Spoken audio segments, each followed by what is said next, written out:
Alright guys, so today I want you guys to start learning how to draw orthographics. Now if we want to break down what an orthographic is, we got two root words in there, ortho meaning multiple and graphic meaning pictures. So an orthographic for a part is simply going to be multiple views or multiple pictures of that same part. An orthographic is a special drawing that has three set pictures that we are always going to show for a particular part. The top, front, and right side of that part. So for instance, if we're looking at this part here, we're going to be taking three views of this, and I'll show you how to draw an orthographic of these here in just a second. First, when we look at a part, we want to look at its orientation and get it properly oriented in our drawings. The front view should generally be the view that is going to show us the most information about the part. So in this particular part, we want to draw the part where it's rectangular with the two holes coming through it as our front.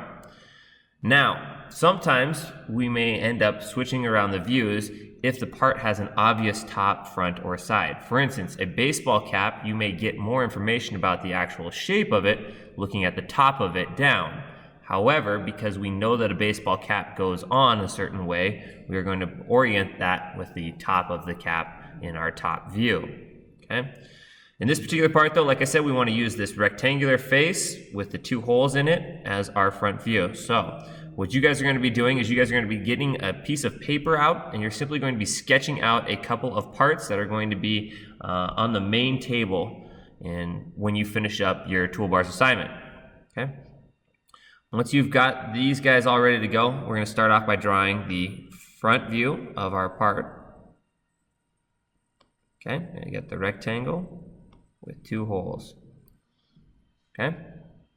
Now, in an orthographic, we are always drawing these simply as they look. We are not adding any sort of perspective on it. So if you see anything like this in a orthographic, you know that you have done something wrong. Okay? An orthographic should only be exactly as that face looks as it's looking at you.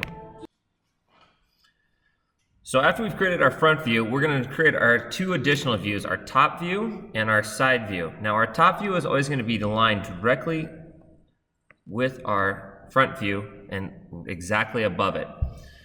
When we look at the top view, we are looking at the top of the part. So we are going to be looking right down from here. Okay? So when we go to create our top view, the top view of this part is going to simply look like this rectangle coming across the top right here. So I make sure that my rectangle is sized the same size as it is in my front view and aligned with my front view. Same thing when I'm looking at my side view. The side view over here is going to have that just the side looking at it. Okay? If this is my front view in here, right side of this part is going to be looking right at this shorter rectangle right here.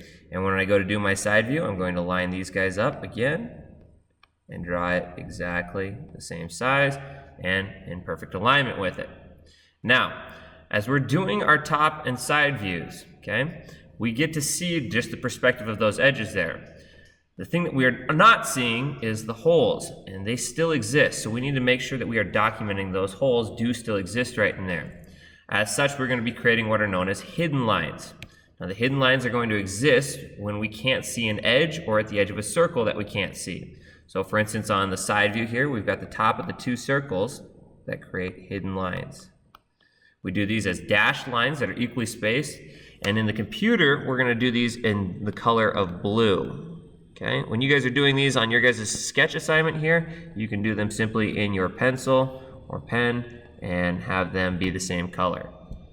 Now, in order to differentiate between a round hole and a square hole, we need to include something that all circles have, which is a center. So since all circles have a center, we're going to include a center line showing where the center of these circles is going to pass through. We're going to do that guy in alignment with the center here and with the centers coming up here. Now a center line is going to consist of a long line followed by a short line followed by another long line.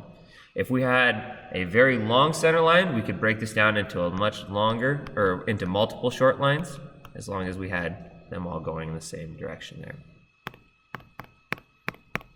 Okay? That is how you guys are going to end up creating your guys' orthographics. I want you guys to draw all of the parts that are located on the middle table, including the little glass coffee cup.